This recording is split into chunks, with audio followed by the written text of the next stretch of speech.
सबसे पहले बात बाजार की। हफ्ते का आज आखिरी कारोबारी दिन था और बाजार ने शानदार कमबैक दिखाया। सेंसेक्स आज 770 पॉइंट्स के करीब चढ़ा तो निफ्टी ने 243 पॉइंट्स की लंबी छलांग लगाई। इंट्राडे में निफ्टी ने 24,900 का स्तर भी पार किया। वहीं बैंक निफ्टी में 400 पॉइंट की जोरदार तेजी देखने को मिली। आज सबसे ज्यादा तेजी एफएमसीजी इंडेक्स में देखी गई। ज्यादा डिटेल्स के लिए अब हमारे साथ हैं हमारी सहयोगी कंचन नौटियाल। तो कंचन, बाजार के लिए एक अच्छा दिन, तो स्टॉक स्पेसिफिक बात करें, कहां एक्शन सबसे ज्यादा रहा? तो डेफिनेटली आज था हफ्ते का आखिरी कारोबारी दिन। अगर हम ग्लोबल क्यूज समझे और डोमेस्टिक क्यूज समझे तो दोनों ही क्यूज हमें कोई नेगेटिव साइड में नहीं देखने को मिले थे, जिसके बाद जो अपना मार्केट है उसने अपनी ही एक चाल दिखाई है और अच्छे खासे गेन के साथ हफ्ते के आखिरी कारोबारी दिन आज बाजार बंद हुआ है। स्टॉक स्पेसिफिक एक्शन देखा जाए तो कुछ इस तरीके का देखने को मिला। देखिए, रिजल्ट हैवी डे भी था और रिजल्ट के रिएक्शन से भी स्टॉक में हमें एक गेनिंग साइड और लूजिंग साइड देखने को मिली। अब बात कर लेते हैं पहले निफ्टी के गेनर्स की, जहां पे सबसे पहला नाम आता है जोमैटो का। 4% का इजाफा यहां देखने को मिला। इंश्योरेंस पैक में पूरे में ही आज तेजी का मोमेंटम बना हुआ था। एचडीएफसी लाइफ 3.5% की तेजी, जियो फाइनेंशियल सर्विस यहां पे 3% का इजाफा, पावर ग्रिड भी करीब 3% की बढ़त के साथ आज बंद हुआ है। लूजिंग पॉकेट की बात करी जाए तो देखिए, ग्रासिम इंडस्ट्रीज के नंबर्स आए थे, नंबर्स इतने शानदार नहीं आए हैं, जिसके बाद हमें करीब 1% की गिरावट देखने को मिली है। सन फार्मा का भी सेम यही चीज है, इसके नंबर्स आए थे, नंबर्स इतने पॉजिटिव नहीं आए हैं, स्ट्रीट को पसंद नहीं आए हैं खास तौर पे, जिसके बाद ही गिरावट देखने को मिली है। अगर इस टाइम पे बात करी जाए मिड कैप के बढ़ने वाले शेयर्स की, तो बीएससी लिमिटेड अच्छे खासे गेन्स यहां पे हमें देखने को मिले। अभी हमने देखा था कि last to last trading session में बीएससी में भारी गिरावट देखने को मिली थी, लेकिन उसके बाद वापस से यहां पे हमें एक अच्छी खासी रिकवरी आती हुई दिखाई दी है।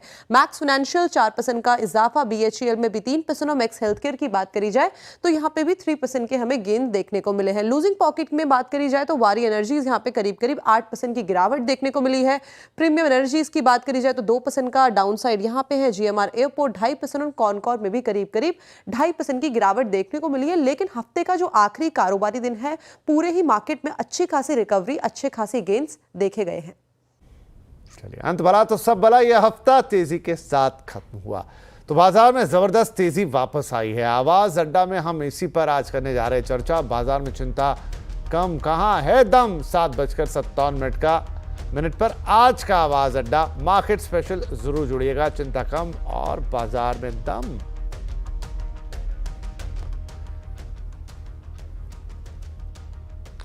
आज की एक बड़ी खबर और उसके बारे में आपको बता देते हैं, जो कि अभी आने वाली है। आरबीआई आज सरकार के लिए डिविडेंड का ऐलान कर सकता है। आरबीआई बोर्ड बैठक के बाद इस डिविडेंड का ऐलान हो सकता है। उम्मीद है कि इस बार सरकार को बम्पर डिविडेंड मिल पाएगा। पूरी डिटेल्स के साथ हैं आशीष वर्मा।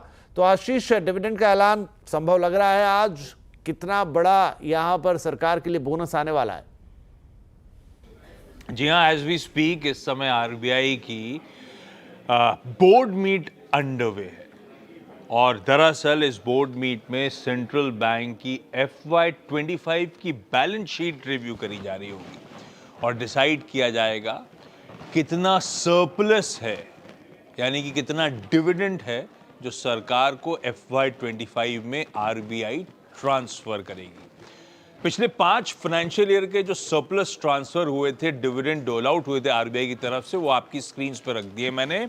FY22 वाला 30,000 करोड़ मैंने लाल में इसलिए रखा था क्योंकि पिछले 10 सालों में सबसे लोएस्ट था, और पिछले साल FY24 का इन ग्रीन आपको नजर आएगा क्योंकि लास्ट ईयर 2,11,000 करोड़ का जो डिविडेंड ट्रांसफर हुआ था, जो सरप्लस ट्रांसफर हुआ था, हाईएस्ट एवर था। इस बार के लिए जब आरबीआई बातचीत कर रहा होगा, बोर्ड फैसला ले रहा होगा, तो सेंट्रल बैंक के फाइनेंशियल्स तो रोबस्ट रहे, स्ट्रांग रहे। क्यों? क्योंकि डॉलर बेचे गए थे रुपए की वॉलेटिलिटी को संभालने के लिए।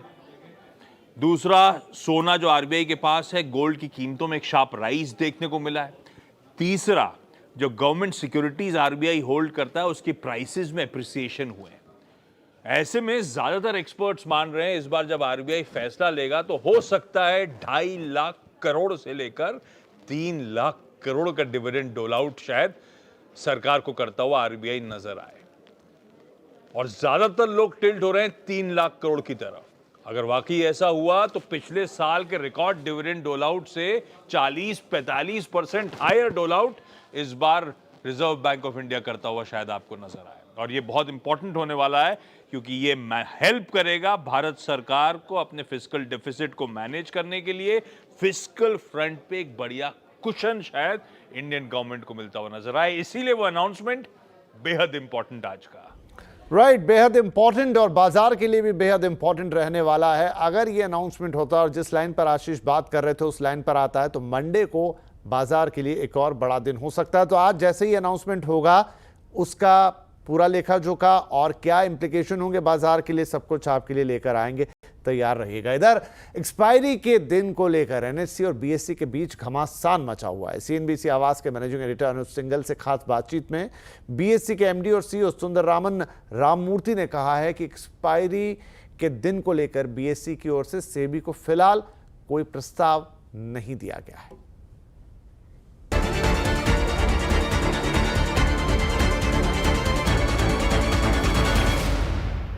सबसे बड़ी न्यूज़ है उसको एक बार एड्रेस किया जाए।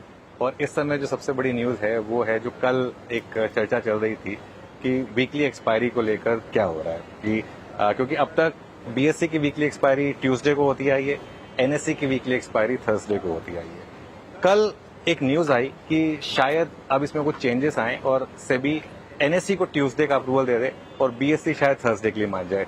आप एक्सचेंजेस के बीच में ऐसी कोई सहमति बनी है क्या कि आप अपनी एक्सपायरी को थर्सडे मूव करेंगे और एनएससी अपनी एक्सपायरी को ट्यूसडे को मूव करेंगे? जैसा कि आप जानते हैं सेबी एक कंसल्टेशन पेपर जारी किया है। वो कंसल्टेशन पेपर के लिए सब लोगों से राय विचार विमर्श सब हुआ है। सेबी का सर्कुलर अभी तक आना बाकी है। हमारी तरफ से कोई भी अभी तक ऐसा एप्लीकेशन नहीं गया है, या तो ट्यूसडे रखने का या थर्सडे बदलने का, ऐसा कुछ एप्लीकेशन हमारी तरफ से नहीं गया है। हम जरूर कंसल्टेशन पेपर में हमारा जो राय था वो सेबी को सौंपा है। सेबी का जो भी मीटिंग है उसमें हमारा राय हमने प्रदर्शित किया है। उसके अलावा हमारी तरफ से निजी ओर से हमारे लिए क्या चाहिए करके कोई तो प्रस्ताव पेश नहीं किया है। ये तो आपने बहुत बड़ी ब्रेकिंग न्यूज दे दी हमें। तो आप भी कह रहे हैं कि आपके और एनएससी के बीच में अभी कोई एग्रीमेंट नहीं हुआ है कि आप अपनी एक्सपायरी को शिफ्ट कर रहे हैं। अभी आपकी जो मंगलवार की है वही रहने वाली है। जब तक ना सेबी का कानून यह है कि अभी आप रोक के रखो और कुछ नहीं करना है, और आगे का जो भी आदेश सेबी से अभी तक पाया नहीं गया है, उसके पहले हम क्या कर सकते हैं? नहीं, वो तो खैर फाइनल डिसीजन तो सेबी का होगा, लेकिन आपकी तरफ से क्या प्रस्ताव गया है सर? हमारी तरफ से जो उन्होंने कंसल्टेशन पेपर में लिखा है उसका विचार विमर्श किया है, उससे हमारा राय मांगा है। उन्होंने लिखा है कि ट्यूसडे और थर्सडे होना चाहिए, उसमें आपका क्या राय है? ऐसा जो मुद्दा उसमें पेश किया गया है उसमें हमारा राय हमें देना कर्तव्य है, वो हमने दिया है।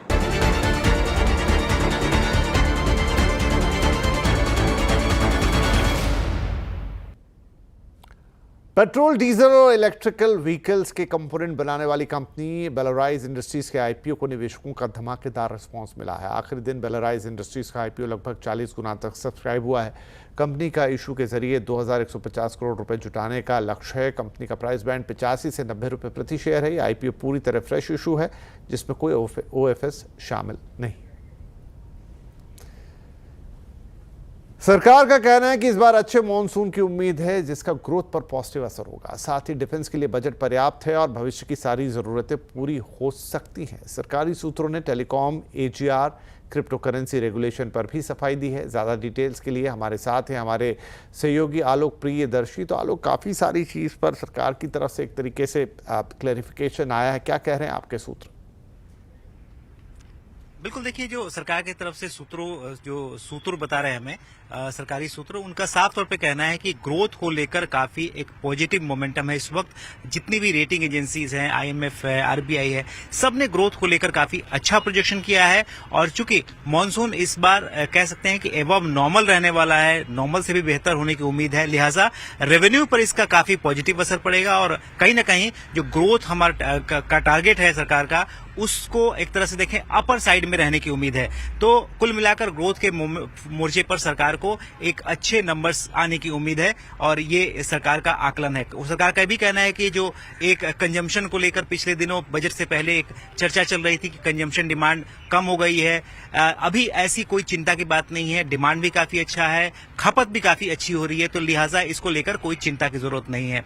दूसरी तरफ से जो डिफेंस बजट को लेकर बातचीत कही गई है, डिफेंस बजट को लेकर खबर आई थी कि एडिशनल बजट की डिमांड हो सकती है। सरकार ने जो सूत्र बता रहे हैं उसमें कहना है कि फिलहाल ऐसी कोई अभी डिमांड नहीं आई है, लेकिन फिर भी जो हमारा डिफेंस बजट है वो पर्याप्त है और अगर नियर भविष्य में कभी ऐसी कोई डिमांड भी आती है तो सरकार उसको पूरा करने में पूरी तरह से सक्षम है।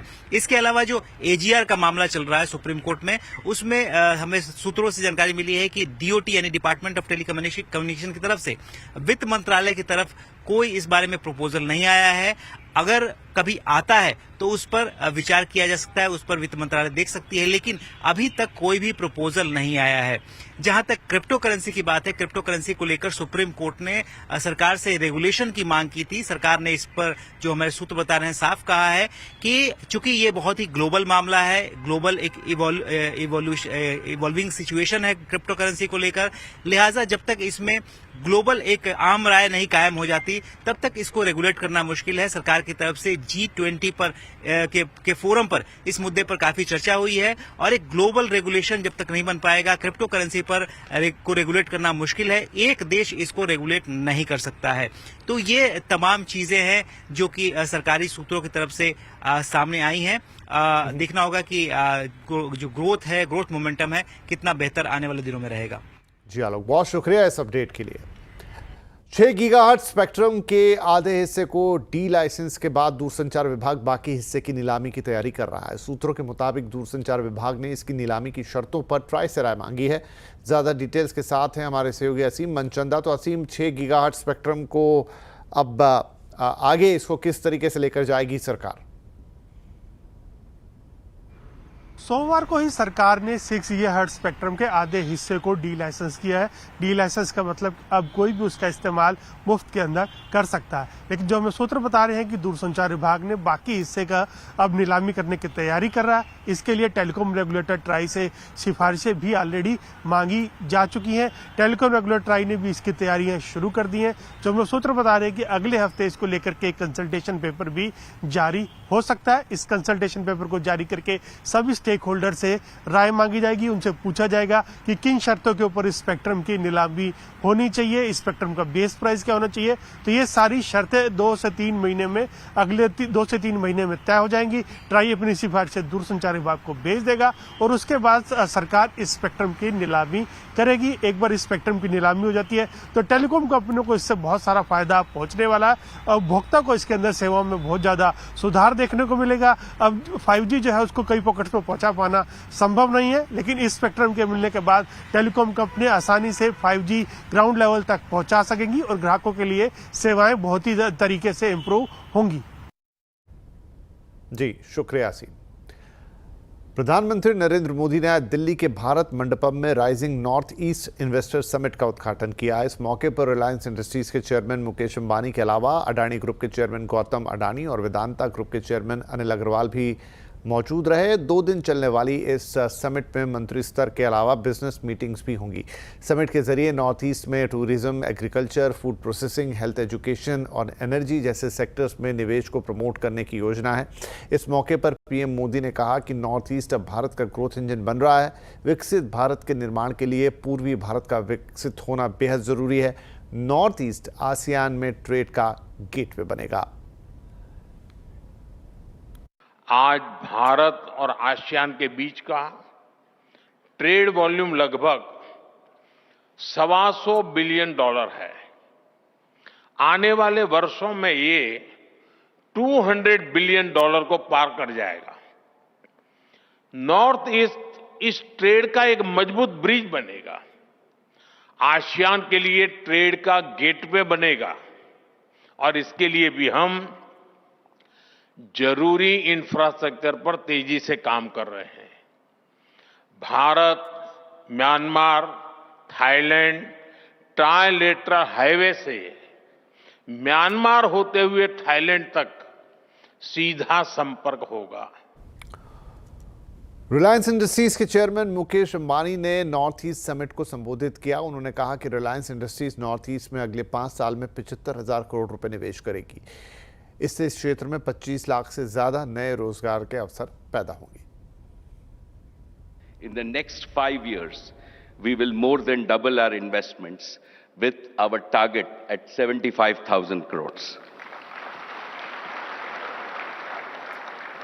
In addition to creating over 2.5 million direct and indirect employment opportunities, we aspire to touch the lives of most of our 45 million sisters and brothers in Northeast. Reliance Foundation will bring the best of cancer care to the Northeast. To begin with, we have established a 150-bed comprehensive cancer hospital in Manipur. We are collaborating with Mizoram University on care of breast cancer using genomic data. In Guwahati, we have built an advanced molecular diagnostic and research lab. It will be among the largest genome sequencing capacities in India. We will help transform the Northeast into a healthcare hub and a research powerhouse. Delhi में BSF के कार्यक्रम में गृह मंत्री अमित शाह ने operation सिंदूर पर बोलते हुए कहा है कि भारत की सेना ने पाकिस्तान को हर मोर्चे पर करारा जवाब दिया है। उन्होंने कहा कि प्रधानमंत्री नरेंद्र मोदी ने जो वादा किया था उसे सेना ने पूरी तरह से निभाया है। अमित शाह ने कहा कि सेना ने गोली का जवाब गोले से दिया।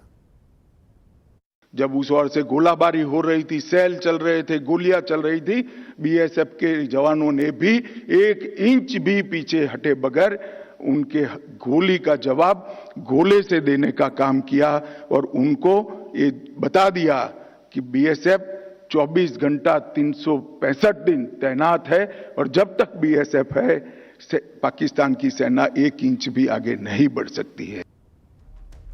तो यहाँ पर हम लेंगे एक छोटा सा ब्रेक, लेकिन ब्रेक के बाद कुछ और बड़ी खबरें आपके इंतजार में हैं। कहीं मत जाइएगा, हम भी तुरंत हाजिर होंगे।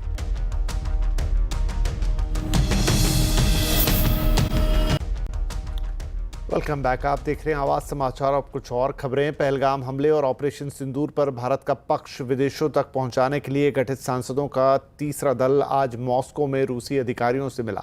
इस डेलीगेशन का नेतृत्व डीएमके सांसद कनिमोई कर रही हैं।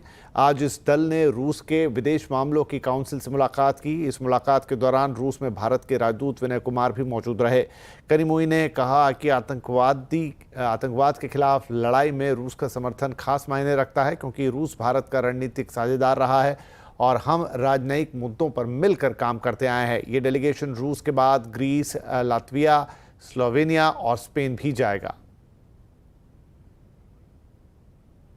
ऑपरेशन सिंदूर के बाद देश में छिपे जासूसों के खिलाफ सुरक्षा एजेंसियों की कार्रवाई तेज हो गई है। इसी कड़ी में उत्तर प्रदेश एटीएस की टीम ने पाकिस्तान के लिए जासूसी करने के आरोप में 2 आरोपियों को हिरासत में लिया है।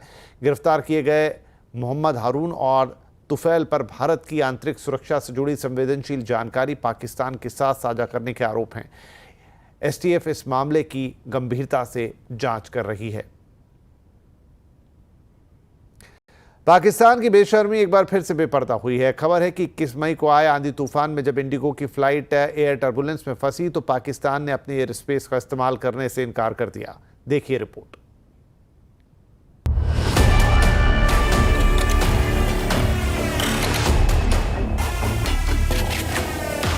पाकिस्तान ने एक बार फिर इंसानियत को शर्मसार किया है, वो भी तब जब आंधी तूफान की वजह से एयर टर्बुलेंस में फंसा विमान हवा में हिचकोले खा रहा था और लोगों को मौत नजर आ रही थी।